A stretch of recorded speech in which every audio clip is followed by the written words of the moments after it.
Ladies and gentlemen, welcome back. Rudy whiteboard video for the once every 4 to 6 weeks we do this. It's time to have a real conversation. Today we're focusing on two specific topics. Pull up a chair, sit down, and learn something today. Seriously, you won't regret it. If you do, I will give you a refund at the end of this video. Today we're going to talk about two important topics. Number one, Rudy, the sealed market is the biggest bubble I've ever seen in modern history. Okay, thank you for your feedback. Free chalupa for you. Number two, we're going to talk about options. In Wall Street, ever since the GME to the moon, diamond hands, and all this fun stuff, rocking emojis inside your ex's face, we've been through all this stuff. We understand at this point in time that options and everything, I get a lot of questions on it. People want me to have a real-world conversation and talk to, what do they say, talk to me like I'm 5, act like I'm 5, just explain it to me. So today we're going to talk about options trading, specifically puts and calls. We're not going to get into complex strategies with all kinds of, iron condors and straddles and strangles and all this crazy crap. We're just going to talk about puts and calls, the most basic of buying or selling options on Wall Street. Remember, options are also called derivatives. Why? Because they derive their value from an underlying item. In other words, they trace and their value moves based on an underlying stock, an equity, a bond, a debt, a basket of funds, an ETF, whatever it is. Hence the term derivative. It's one of my favorite words in the English language because it represents a very complex formula. We're not going to get into too many complicated things with it. I just want to explain the Timmy life today. I want to explain why the life of the Timmy will always fail, always be angry, and they will always be screeching on the internet and getting their pitchforks because they're always wrong and it frustrates them. And I feel a little bit sad, but then I realize that, I have Lindsay and I can eat tacos and then I don't get too sad. And then I can sit at night and look at a bunch of reserve list cards and I don't get too sad anymore. So the Timmy life is a very disappointing life for many people and they don't understand why they can't break it. So before we get too far into it, I apologize in advance. Remember, if you're really interested in sealed product or options trading, make sure you actually seek and discuss with a real licensed advisor or somebody who's really actually smart, not a guy like me who can't afford haircuts and lives in my parents' basement in Florida. But I apologize. Video. You guys can go ahead and put in the comments. The video starts at 2 minutes and 30 seconds. Okay, we're going to start with the obvious thing. We're going to start with a Magic the Gathering example, ladies and gentlemen. Rudy! Seal, yes, you in the back. Timmy with the... no arm and one head and 3 legs? How do you have 3 legs? Okay, we're going to start with Magic the Gathering. Yes, Timmy in the back. You think all sealed products in a bubble because a box of Weatherlight is selling for $3,000-$4,000 and the cards in the box are worth $100. Great question, Captain Timmy with no eyeballs. Okay, let's get right into this, ladies and gentlemen. You all are going to learn something today, whether you like it or not. Okay, we got Mr. Alligator Face. New Magic product comes out. Kaldheim comes out to the open market. What happens? Including myself and everybody else out there, we immediately start going, what's the EV? How much money is the value of the cards? Rudy, slap my taco. What's the value of the singles? Because at point of origin, point of inception, the happy giggity night, at the point of origin, which is release date plus 0 days, all people care about, including myself and anyone on the open market, all we care about is the value of the cards within the box to try to dictate what we think the direction of the sealed product and the direction of the set is going to be. Okay, now, isn't that funny how that's the most important thing at the beginning, right? But then, Rudy, a box of Weatherlight's $3-4 grand, but the cards are worth $100. Well, technically, the cards have actually gone up. They're worth about $1,000 EV in a box of Weatherlight. Crazy. We've talked about this many times. As the years go by, the value of the sealed box goes up. Okay, so as the years increase, Y for years increase, the value, which is the dollar sign, continue to go up, right? The cards within the box, this doesn't represent declining. I don't care about rules and confusing you. This represents NFG, okay? This second line represents NFG. Okay, so as the years go by on sealed product, whether it's Poking Your Mom, Flesh and Blood, gotta say it just so you thumbs down the video for me, or Magic the Yu-Gi-Oh!ing, or the new Digimon, whatever you're into, the more years that go by, the sealed box, here's a sealed box. Look, I'll even make it 3D just for you guys. And there's a picture of me with no clothes on the sealed box. And I'm throwing the box in the air. As the years go by, the sealed box becomes more valuable. Now, the NFG of the box continues to decline. All right, I've made you guys sit long enough. NFG represents no fucks given, okay? On no fucks given is pretty much how we feel about the cards within the box that I'm throwing with my face. So as the years go by, the amount of NFG nobody cares. Do you understand? Nobody cares. In other words, the cards in the box, the value of the single cards can go straight down to 000, okay? NFG. It doesn't matter. And that's where the Timmy mindset fails. So, that's a very important thing I wanted to get out in the first couple minutes of this video. The alligator mouth gets wider. The more she practices, the mouth gets wider. Sorry, that is a giggity.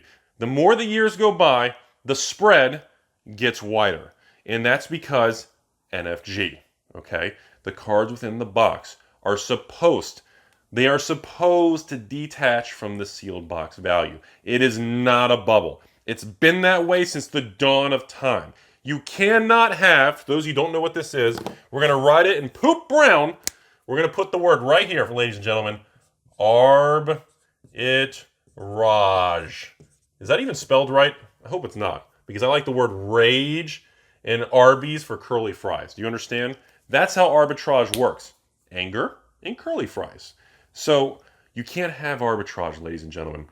If the value of the cards in the box rises with the sealed box, you have arbitrage. If I could go on the open market and buy boxes of Weatherlight, open the boxes of Weatherlight buy $3,000 Weatherlight, open the box and get $5,000, I'm going to rinse and repeat until one of two scenarios occur. A, there are no boxes left in the world. B, the sealed box price rises to prevent arbitrage. Arbitrage is a market anomaly that's not supposed to happen. Now the Timmy life, all they know is the new product, point of inception plus 0 release days. They believe single cards within the box always matter. The more the years they get in between the beginning and today's current date, the more no fucks given continues to become relevant.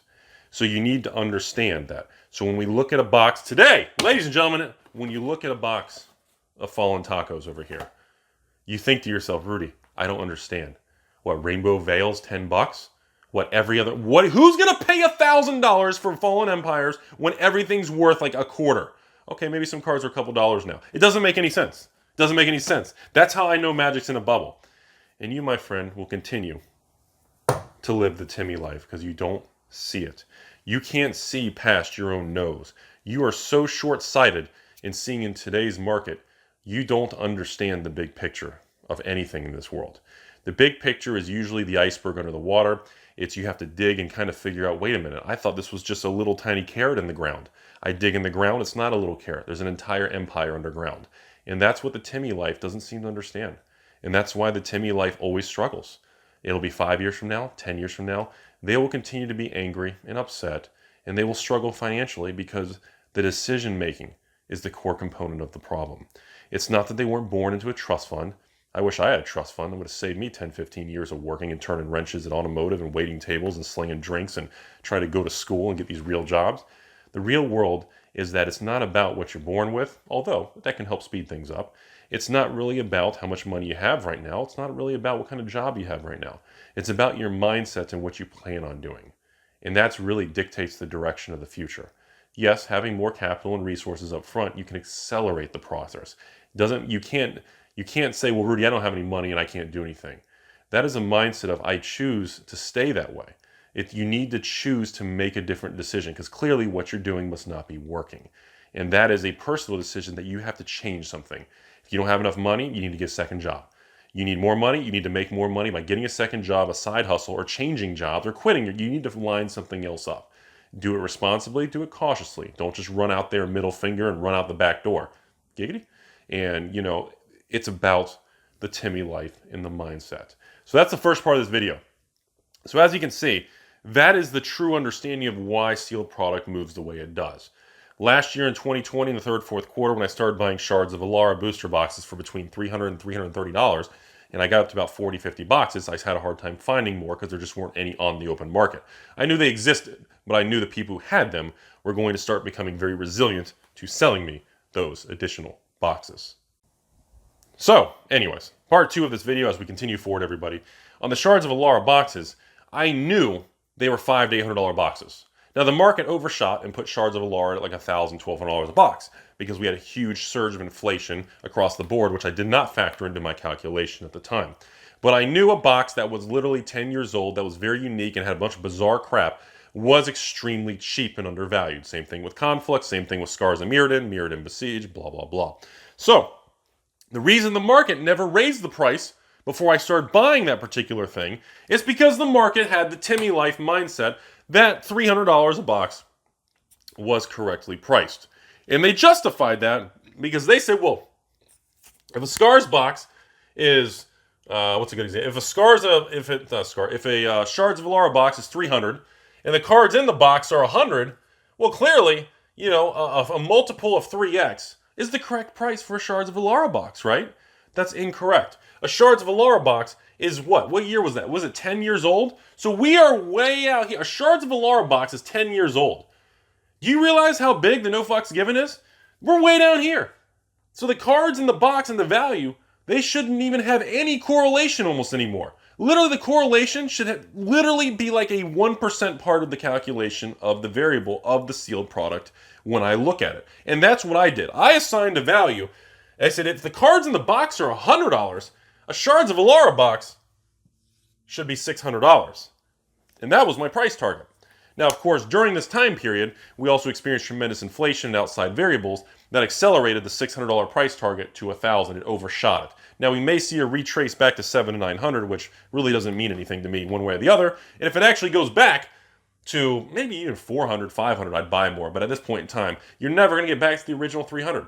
Even if, remember, every 10 steps you go up the staircase, it's healthy to sit down on the staircase, take 2 steps down, and reevaluate your life on the staircase before you decide to roll yourself all the way down. That's normal in market conditions. Same thing with stocks. If a $10 stock goes to $20, $30, $40, it's normal for that $40 stock to do a retrace to maybe $30 and stabilize, go through consolidation, find its support areas, and then move forward. That's very normal. So that brings me to options and derivatives. The Timmys, here's the thing. Here's the thing, ladies and gentlemen. Let's give you a little introduction here. When you deal with options and derivatives, it attracts, how do I say this without saying it a Rudy way? When you deal with options and derivatives, it attracts mostly a lot more amateur investors who have no business touching it because they don't fully understand what they're doing. So let me explain what that means to you all, okay? We're going to get rid of Arby's curly fries. We're going to get rid of our anger and rage. We're going to get rid of the NFG. We're moving on here, folks. We're moving on. We're moving on. Okay, so I want to explain a few things to you all. When you buy a contract, I don't know what you guys want to pick on. You want to pick on an Apple or a Tesla? Let's just pick on a XYZ stock. When you buy a contract in XYZ, and the stock is $100 a share, okay? And you say, Rudy, this stock is going to 1,000. I said, okay, that's great. Okay, so what are you going to do about it? Well, I don't have a lot of money. Okay, well, that's my first red flag that you need to walk away right now. Option trading is extraordinarily high risk. It was actually not invented and actually created for regular people like you and me to buy and sell these type of contracts. They were not invented for that. They were invented as a means of liquidity for hedging for very large portfolios, and they were invented as a way to kind of really engage in more complicated transactions for institutional investors, okay? Because they say, Rudy, I'm going to place a bet on my options contract that this thing's going to go to $1,000 within 12 months. And I said, whoa, okay. So I'm not going to get into some things. For those of you who are very astute in this field, we're not going to get into the Greeks. We're not going to go into the Theta gang. Theta is one of the 4 Greeks where you talk about time erosion on the underlying contract. How technically every day you own the contract, as you approach expiration, it dissolves a little bit in value. It erodes. It has time erosion. We're not going to get into much into implied volatility, which is the market where it sets how volatile this $100 stock is. Does it move a little bit or does it move like this? And whether the stock moves like this or it moves like this is going to change the value of that contract based on implied volatility. We're not going to get too much into that either. But overall, what I do want to get into is why amateurs, the Timmy life people out there, they want to say, well, Rudy, I've got $1,000. So I'm going to bet my whole $1,000. I'm going to take this $1,000 I have, that's all I got, and I'm going to bet it on one contract. And so I'm going to take my $1,000, and I'm going to bet this stock is going to go here to $1,000 a share within 12 months. And I said, okay, so if you're right and it goes above 1,000 in only a couple months, you're going to have a lot of time left and you're going to have a lot of value. Your $1,000 bet's probably going to have a 5x return to 3, 4, 5,000 because you got it right. And congratulations, good for you. The Timmy life, you hit a black swan event and you will be successful and make some returns. Now, here's the thing people don't understand. When you look at this, you say, okay, cool, that seems kind of nice. The problem is, it's more complicated than that, everybody. Because if the stock stays flat, you lose. If the stock goes down, you lose. If the stock goes down just a little bit, you lose. If the stock actually goes from 100 to 200, or even 500, it goes to 200, you lose. If it goes to 300, you lose. If it goes to 500, you lose. So let me explain something to you all. This entire outcome on the right here, all of these possible end results, right here, right here, right here, right here, right here, all the way to right here, you lose on every scenario across the board except the happy land. So what you're not calculating is it's not whether or not the stock goes up. You're betting on the degree of the movement and the timing of the movement. Because when you break it down like this, you realize, well, wait a second. In Rudy's primitive, terrible example with his hand-drawn basement board here, you realize every scenario is a bad outcome for you, except the one particular scenario. Do you understand? So what you're realizing is, it doesn't matter if the stock goes up or down doing this. You've got to be extremely accurate. You can't be right. You got to be extremely right. And in modern society, it is just damn near impossible to be extremely accurate. So, this is why most people fail the Timmy life. Because they don't have much capital, so they're required to take excessive risk. When you take excessive risk, it's almost like it guarantees that you stay in the hamster wheel. Because you're looking for the shortcut. When you look for the shortcut, you're never going to come out ahead. And of course, someone's going to comment and say, Rudy, I know one guy who did. There's always going to be an outlier. But that's not what we talk about here. We're not talking about outliers. When I make very large investment decisions on buying real estate and adding to my housing situation, or buying sealed product, whether it's Fallen Empires, Shards of Alara, Rudy's favorite Weatherlight, revised boxes, even the new Zendikar collector boxes, Commander Legends, Commander 2018, Commander 2019, Commander 2020, doesn't matter what it is. You have to fully be able to make these decisions and look at the data with absolutely zero emotion. When I look at a scenario like this, I say, why on God's green earth would you want to make this decision? Because even if the stock doubles to 200, you still lose. Even if it's, you have to be specifically correct. And along the way, every day that marches closer to that 1-year expiration date of your contract, you lose money. You lose money. So that leads me to why the Timmy's mindset continues to be angry, continues to be unhappy, because they're making decisions that are bad. But they don't realize they're making bad decisions. Because all they know is, I don't have access to much money, so I need to leverage up, take excessive risk, and go for the big kill.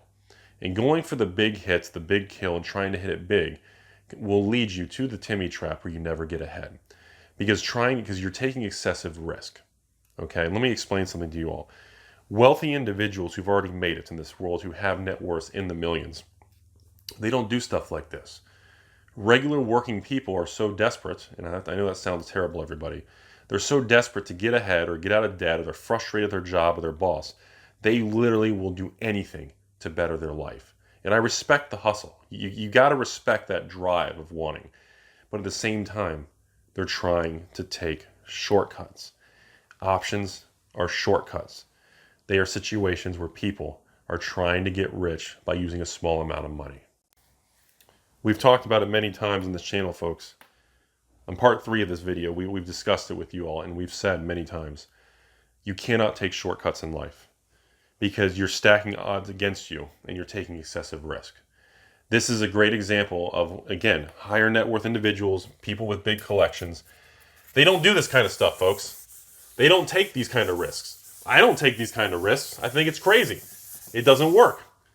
And if it does work, you get lucky, then you get confident and cocky, and you go back for more until you lose.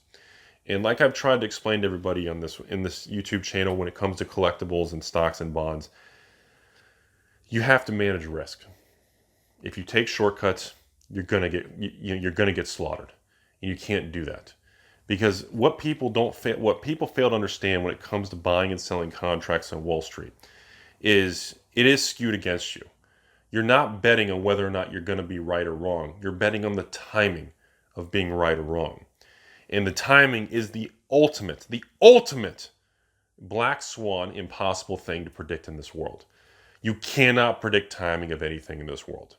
And trying to place any form of financial instrument on betting with timing and betting on time and when something's going to happen on a timeline is the ultimate Timmy life and Timmy move of failure, because you're setting yourself up for excessive risk and excessive losses. It's not very smart. So now we're going to pause in the option conversation, and we're going to go back to magic boxes, everybody. We're going to go back to talking about Magic the Yu-Gi-Oh! Now we're going to pick on... What do we pick on? What should we pick on?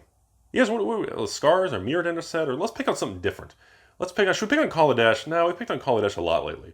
Let's pick on Revised, maybe? And Revised is a hot thing, right?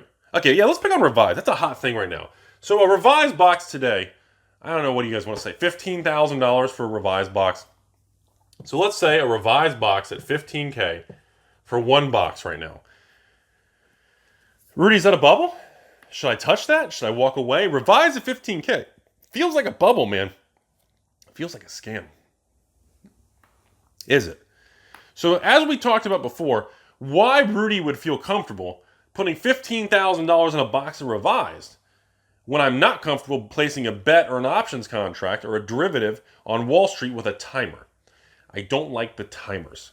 Okay, overall, that is the issue right there. Again, don't get me wrong. I've bought and sold options many times in my life, and I mostly do it with small amounts of money, and I do it more just for more fun or to be a part of it kind of thing, you know?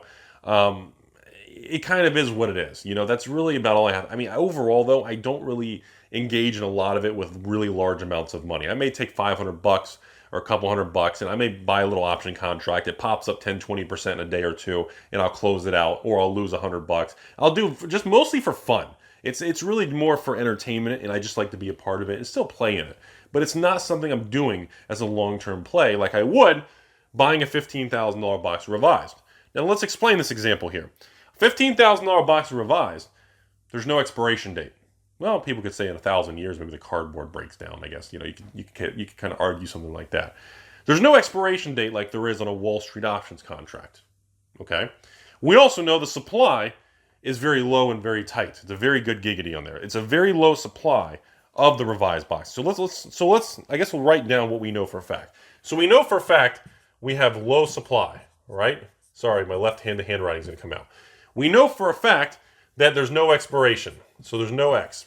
Okay, we don't have an expiration date where we could lose our $15,000. We know it's such an old product that the NFG, come on folks, keep up. The NFG of the cards in the box don't mean much. So we know it's old, okay?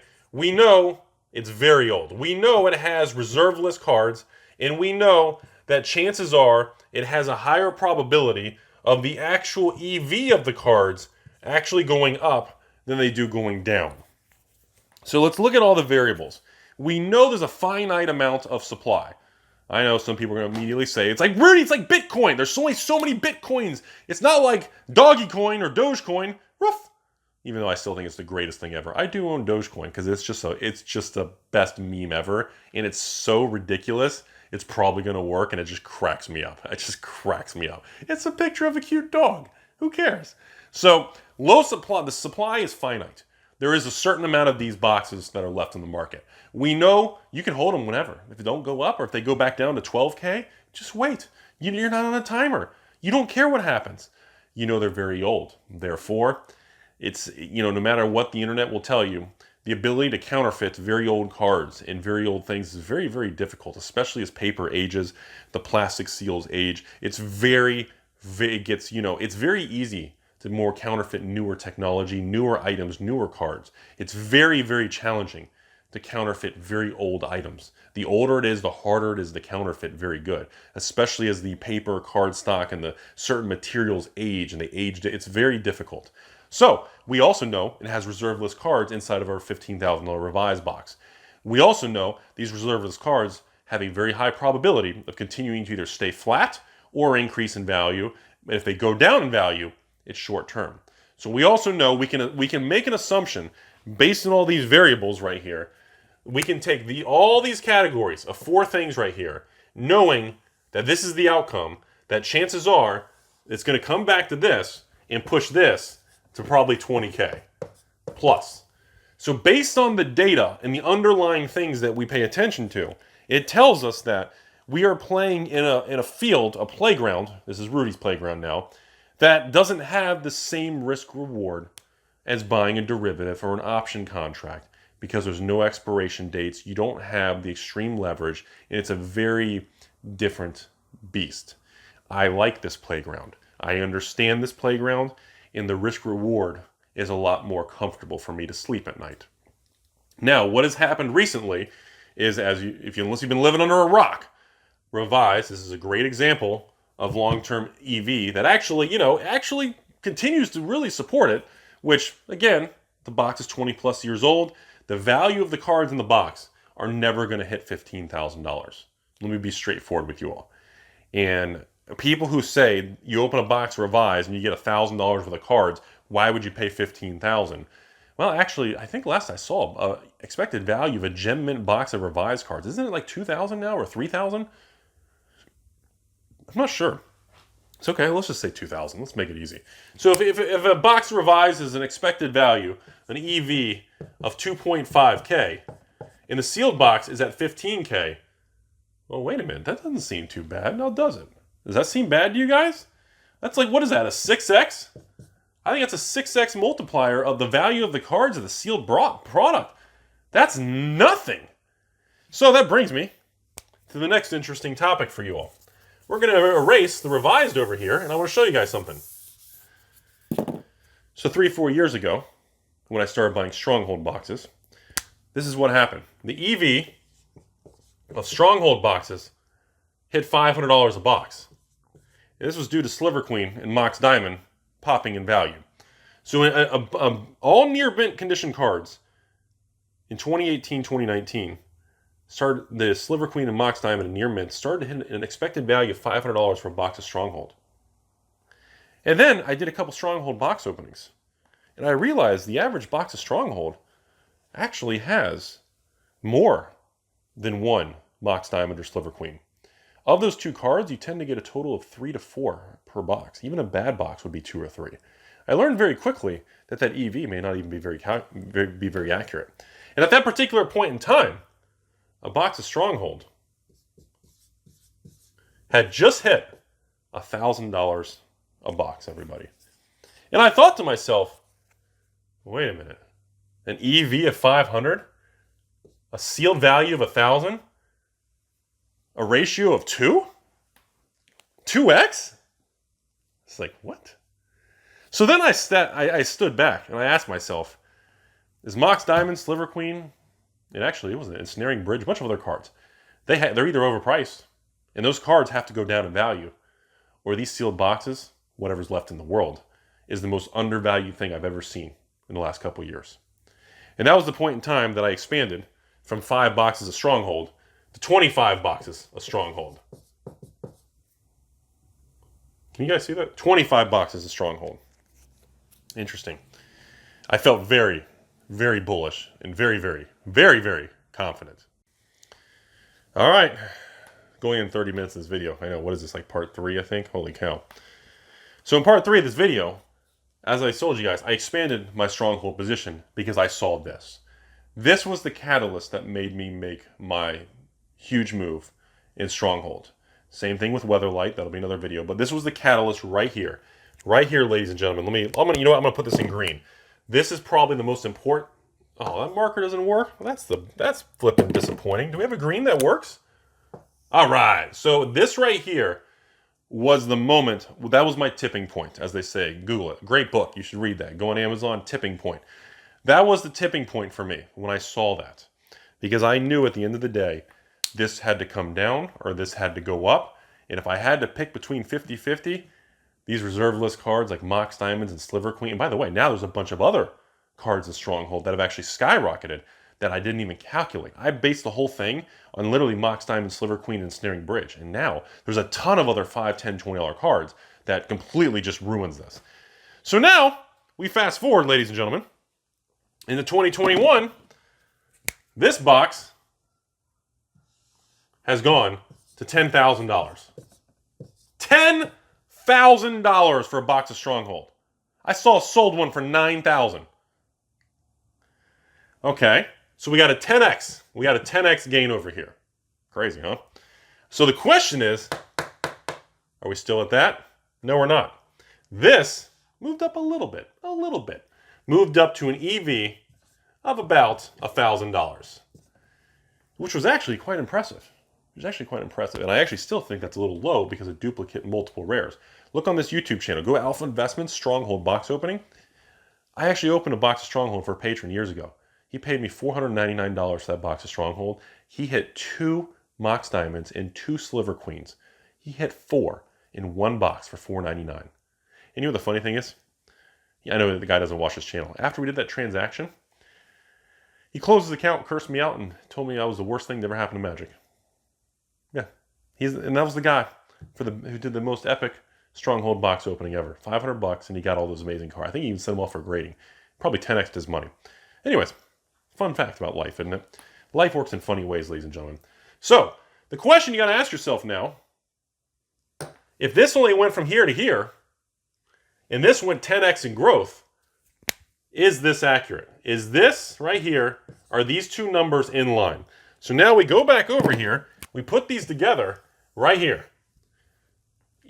And you know what the funny thing is? That's a 10x multiplier. So the cards in the box are worth 1,000, the sealed box is 10,000. And you know what's funny? That's exactly where it should be. Isn't that crazy? That's exactly where it should be.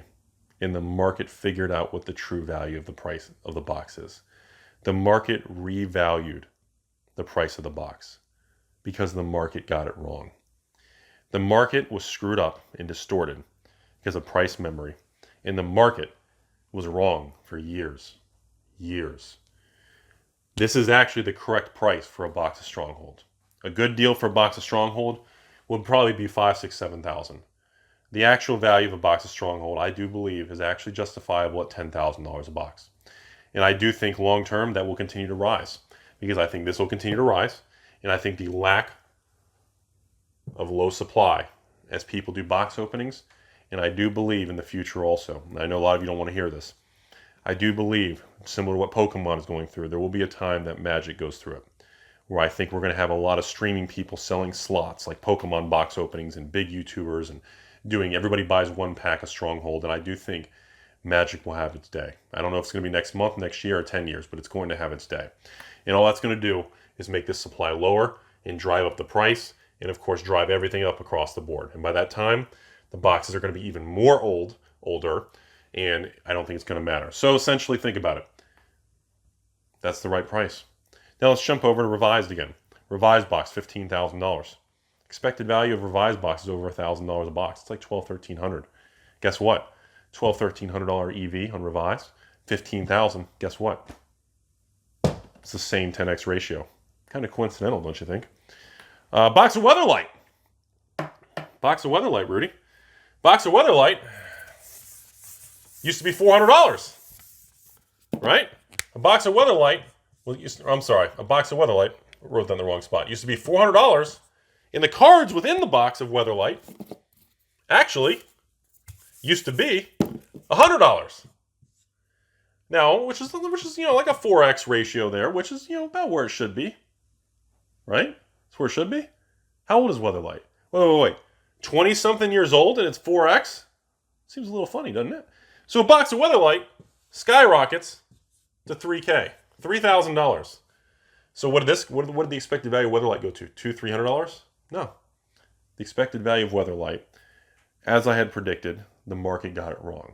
The market didn't know how to price this because we don't have any history of this. The market went through a nasty, hard learning curve. So what happened? The value of the cards in Weatherlight, you've seen the expected value of Weatherlight now? 5x. You know what's funny? If the cards in the box of Weatherlight are worth $500 and the sealed box is $3,000, that's pretty cheap compared to 10. Weatherlight at $3,000 a box is still cheap. That's why even Weatherlight at $3,000 a box, I've still been continuing to add to my positions of any box of Weatherlight that's below $3,000 because I know it's crazy and you're thinking it's a bubble, Rudy. It's gone up so much. And that's the problem. You're using your human reaction and human emotion and you're frustrated because you have price memory because you're living the Timmy life. And you keep thinking, well, I'm going to wait for a pullback. I'm going to wait for it to go back down. When Bitcoin goes back down to 3,000, I'm going to buy Bitcoin. When doggy coins go back down to half a penny, I'm going to buy doggy coins. Ethereum, Litecoin, all that other stuff. I'm not a crypto guy. I got to admit, it's fun to watch that stuff. But, that's the problem, ladies and gentlemen. The Timmy mindset, after these big numbers, 3,000 for Weatherlight, 10,000 for Stronghold, 15,000 for, it's not on there, for Revise. The Timmy mindset, there was a temper tantrum. Well, you know what we need to do? We need to contact Wizards and get rid of the reserve list. Reprint old boxes. What do we need to do? They are so out of their element. They still don't get it. And that's why their life doesn't change. Because they spend their time flailing and pitchforking and attacking, or maybe attacking some small store somewhere in the country, or review bombing a small store, or we need to boycott a store because they did A, B, C, X, Y, Z. They focus their efforts and energy on very short-term market noise, very poor decision-making. And unfortunately, that leads to, the hamster wheel, where you don't get ahead and you run in circles. And you get older, and either one of two things happen when you're older. You either regret the stupid time you wasted on many things, or, you just don't realize what you did wrong. And you get older, and you're 70, 80 years old, and you're still working, trying to pay bills, or pay your apartment's rent, or paying a mortgage. You've been in a house for 50 years because you've refinanced it 3 times, and you've used your house as a piggy bank, and you bet on options and lost money. Now you're paying off lines of credit, or your credit cards are maxed out, and you're dealing with it because you're making decisions that are leading you to paths that are bumpy, but you don't see it. You're making decisions that you feel are going to help you, or, no one purposely makes bad decisions, but in their mind, they feel they're the right decisions. It's the same thing as people buying scratch-off tickets. They just need one more hit. The next scratch-off. I'm telling you, Rudy, one more is all I need to get me out of the hole and get me back to green. The gambler's fallacy takes over. Price memory takes over, and emotion takes over. And the emotion is what I see most of the time on people complaining about $10,000 Stronghold, $15,000 Revise, $3,000 Weatherlight, whatever it is, because they use the same thing of, the expected value's not there. So obviously they're wrong, I'm right. The real world doesn't really work that way. Do I fully agree with a 10x multiple versus a 6x? Do I fully agree with these multiples? Not really, because there's no way to know if those multiples are high or low or accurate. It's like Wall Street. What kind of PE ratio do you assign Tesla? What kind of PE ratio do you assign Amazon? What kind of PE ratio do you assign, some sort of, Nikola or Snowflakes or Lemonade or all these new tech companies, or what they call market disruptors? Or how do you handle that? How do you do it? You don't know. So everybody argues different perspectives. But it's important to understand, kind of like Elon Musk, what he says. The most ridiculous outcome is the most likely. And the things that seem the most absurd are probably going to happen. And you have to stay open-minded in this world.